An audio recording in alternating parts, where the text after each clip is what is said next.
Olá, sejam bem-vindos ao canal da Consulac. Aqui nós discutimos tudo sobre o processo de fabricação de leite e derivados. E sempre com conteúdo bacana e de grande relevância para você.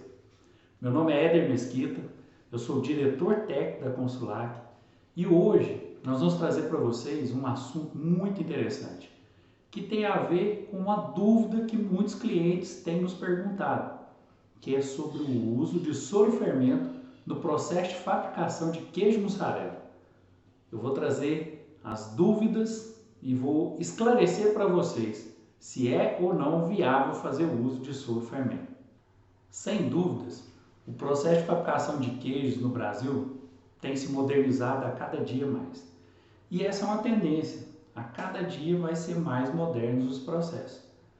Porém, a gente ainda encontra algumas pequenas fábricas que ainda utilizam o processo de fabricação de mussarela muito tradicional, sem o uso de qualquer tipo de tecnologia. E olha que isso não é incomum.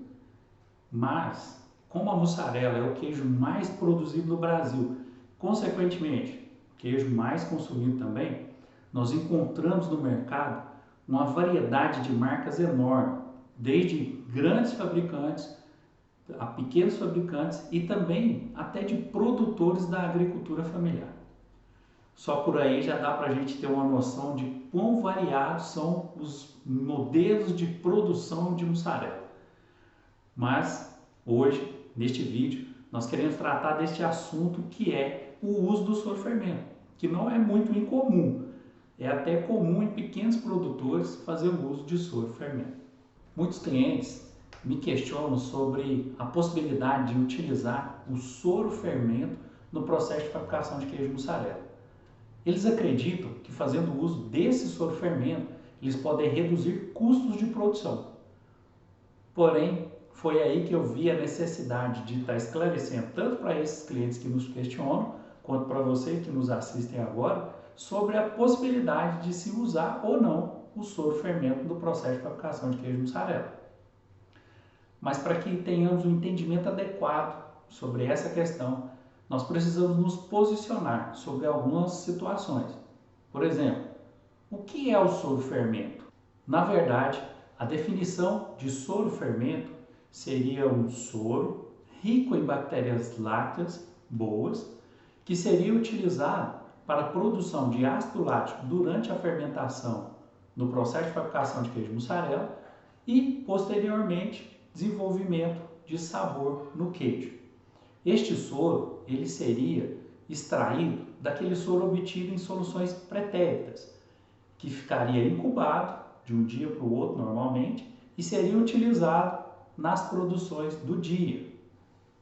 Em síntese, o soro fermento é um substituto do fermento lácteo que a gente utiliza hoje, seja ele liofilizado ou congelado.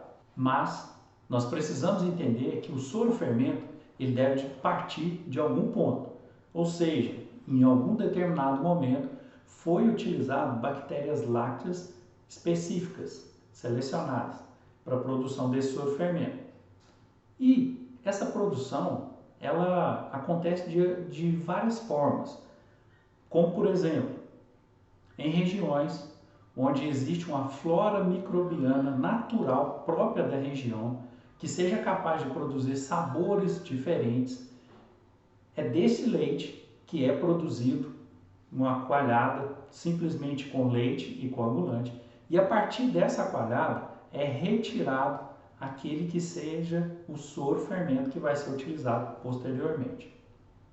Isso é muito comum em regiões produtoras de queijo, como as regiões aqui em Minas Gerais do Cerro e da Canastra. É muito comum eles utilizarem o próprio soro da produção para se fazer novas produções. Para eles, isso se chama pingo. Na verdade, é um soro fermento. Porém, é importante salientar que a produção deste tipo de soro fermento ela não vai ser conseguida em qualquer lugar. Isso se deve porque a obtenção desse soro fermento ele não está diretamente ligado só à técnica de preparo, apesar dessa ser muito importante, mas também está ligado e principalmente à flora microbiana natural da região onde o leite é produzido. Então esse tipo de soro-fermento ele é conseguido, ele é obtido em determinadas regiões. E não resolve você tirar o soro-fermento dessa região, levar para a sua região e tentar fazer com que dê as mesmas características no produto. Provavelmente você não vai conseguir, porque não é a técnica de preparo que vai influenciar, e sim a flora natural que existe na região. Outra forma para a obtenção de soro-fermento seria quando utilizamos o soro que foi produzido a partir de uma coagulação onde foi utilizado o fermento tradicional, tipo o fermento liofilizado ou um fermento congelado. Na verdade, o fermento liofilizado é aquele fermento que a gente compra pronto para uso, onde que o pacote ele foi colocado ali vários grupos de bactérias e essas bactérias elas foram obtidas por um processo que se chama liofilização. É um processo de obtenção das bactérias que posteriormente elas são desidratadas em temperaturas baixas e a vácuo. Já o fermento congelado ele é obtido com a produção de bactérias, porém essas são simplesmente congeladas. Daí a necessidade de diferenciação no modo de conservação. O liofilizado tem temperatura de conservação de resfriamento, já o fermento congelado precisa de uma temperatura de congelamento bem baixa, em média entre menos 60 e menos 70 graus. Então, quando você adiciona um soro, retira desse soro que foi coagulado com um fermento tradicional, deixa esse soro em temperatura ambiente, normalmente até o dia seguinte, para ser utilizado. Esse também é um ponto de partida para o soro-fermento. Independente da forma de obtenção, é importante nós termos em mente que o tipo de obtenção de soro-fermento depende muito dos cuidados higiênico-sanitários de quem vai preparar esse soro-fermento. Na verdade, o que acontece é que o uso de soro-fermento ele foi adaptado aqui no Brasil para a produção de queijos como parmesão, queijo mussarela, porém, historicamente, o uso de soro-fermento vem da Itália. Na Itália, o uso de soro-fermento é o meio mais tradicional de incorporação de bactérias na produção de queijos, porém de queijos duros, queijos como parmesão, queijo grana, entre outros. Na Itália, para a obtenção do soro-fermento, o soro é obtido após o processo de cozimento da massa. Ele é retirado e colocado para incubar até o dia seguinte. Porém, o cozimento da massa para a produção desses queijos, como o parmesão, o grana, ele é realizado, ele é conduzido em temperaturas muito elevadas, em média 55 a 57 graus. No dia seguinte, esse soro ele apresenta valores de acidez em torno de 140 a 180 graus de Ornick. Só aí a gente já pode imaginar que existe uma seleção térmica das bactérias próprias do leite, o que faz com que esse soro-fermento seja um soro-fermento de melhor qualidade. Porém, aqui no Brasil, essa técnica é pouco provável de acontecer. E ela foi, como eu já disse, adaptada para termos condições de produzir queijos como queijo mussarela.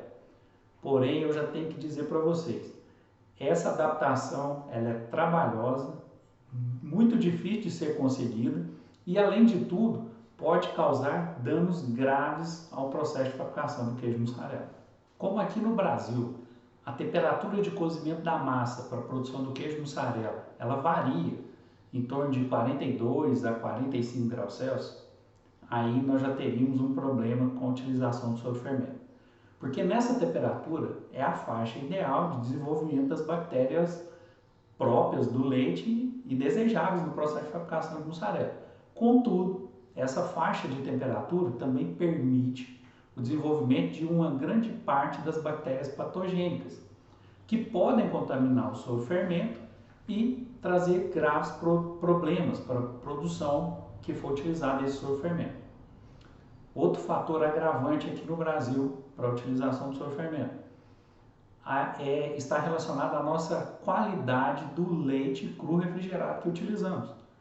Muitas vezes, esse leite cru refrigerado, ele tem contagens elevadas de bactérias totais e às vezes contagens elevadas de células somáticas, o que já é um fator de dificuldade para a utilização do soro-fermento a partir desse tipo de leite. Eu quero aqui abrir um parêntese para falarmos um pouco sobre esses dois fatores que eu acabei de citar: contagem elevada de bactérias totais no leite e contagem elevada de CCS.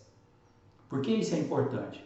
Esses dois fatores, eles constituem dificuldades para o processo de fabricação e são bastante danosos quando ocorrem no leite. Por isso nós vamos falar um pouquinho sobre cada um deles. Quando começou aqui no Brasil o processo de coleta de leite cru refrigerado nas fazendas, imaginava-se que teria resolvido o problema de contagem de bactérias totais no leite, uma vez que o leite mantido sob refrigeração tem uma elevação do número de bactérias totais menor. De certa forma, isso é verdade. Inclusive, como vocês podem ver no gráfico, a gente tem um gráfico que explica adequadamente essa situação. Está aí na tela para vocês, eu vou só falar um pouquinho sobre esse gráfico. Neste gráfico a gente pode observar que quando o leite inicia com a contagem de bactérias totais de 0,3 milhões, quando ele é mantido a 4 graus, essa contagem basicamente ela é inalterada após 24 horas. Porém, se essa temperatura ela estiver a 15 graus, ou seja, se o leite estiver a 15 graus, esta contagem com 24 horas vai atingir na faixa de 10 milhões de unidades formadoras de colônia por ml. Isso é muito. A 20 graus, com 24 horas, nós vamos ter quase 900 milhões de bactérias. Então é muito rápido, a temperatura nesse caso influencia muito.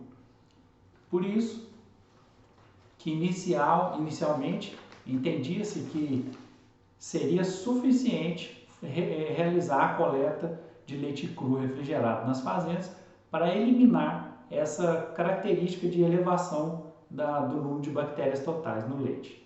Bom, com essa solução do leite cru refrigerado, coletado nas fazendas a 4 graus Celsius, teoricamente teríamos resolvido o problema de número de bactérias muito elevado no leite. Porém, ao longo do tempo nós fomos observando que existe um grupo de bactérias que se desenvolve bem em temperatura de refrigeração, que são o grupo das bactérias psicotróficas. Essas bactérias, elas se desenvolvem na faixa de temperatura entre 4 e 5 graus Celsius, é a sua faixa ideal de desenvolvimento.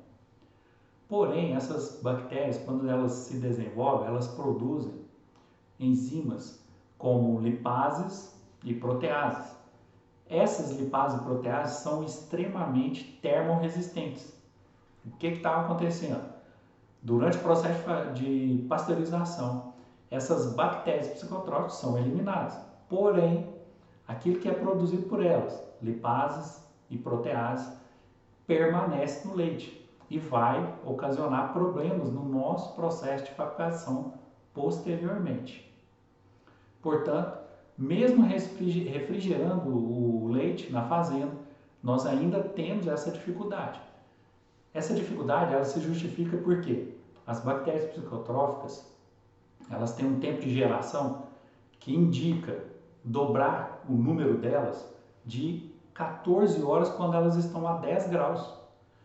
A 4 graus, mantido 24 horas, o leite pode ter o número de bactérias psicotróficas multiplicado por 10 vezes. Por isso é tão importante a carga microbiana inicial do leite, ou seja, orientar os fornecedores de leite a ter os cuidados, as boas práticas agropecuárias para que esse número de bactérias no início do processo seja baixo. Com relação à contagem de células somáticas, CCS, é importante a gente saber que células somáticas elas são células do próprio epitélio da glândula mamária, descamação do epitélio, e também os leucócitos, que são as células de defesa do organismo do animal.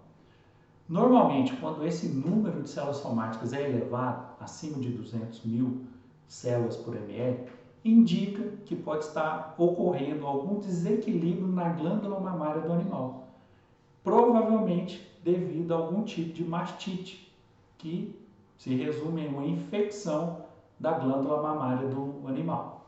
No caso do aumento do número de células somáticas no leite, nós teremos alterações significativas no nosso processo de fabricação.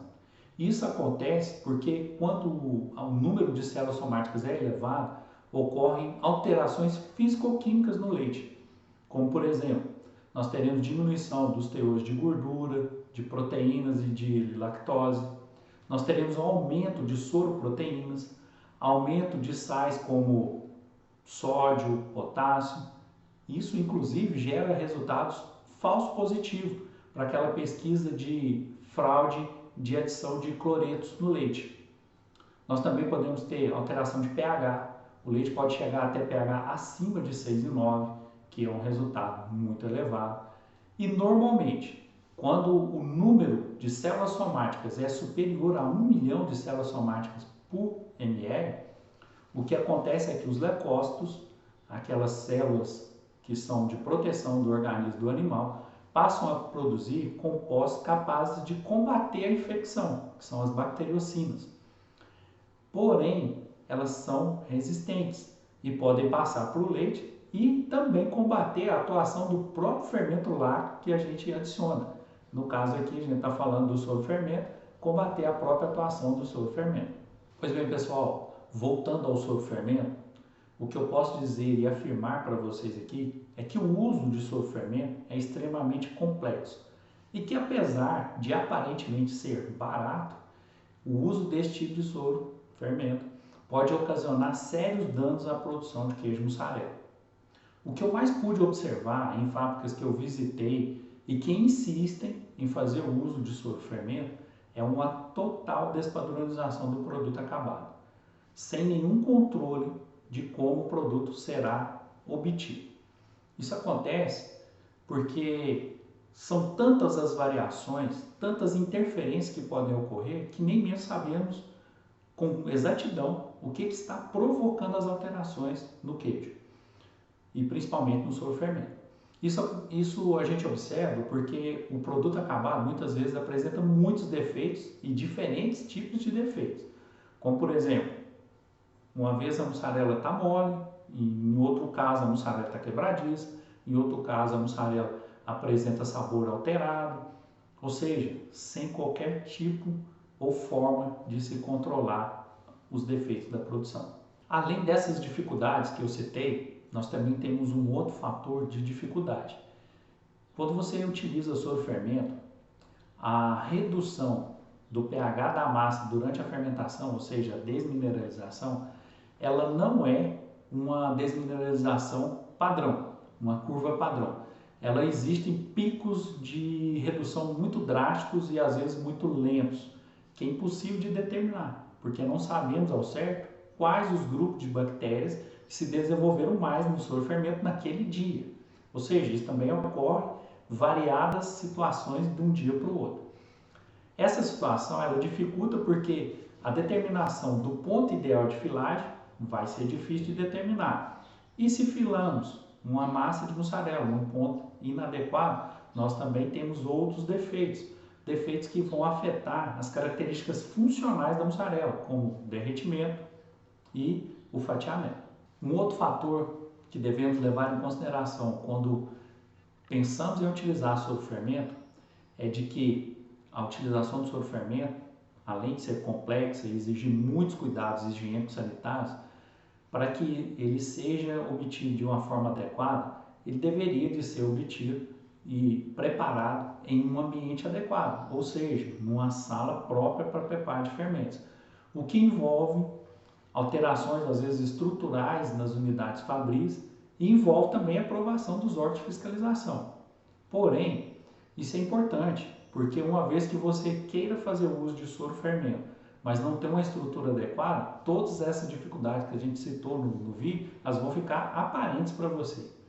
Então, é necessário ter uma estrutura adequada para preparo e utilização desse soro fermento. Portanto, pessoal, considerando tudo aquilo que foi exposto aqui nesse vídeo, eu concluo com vocês que o uso de soro fermento para a produção de queijo mussarela é desaconselhável.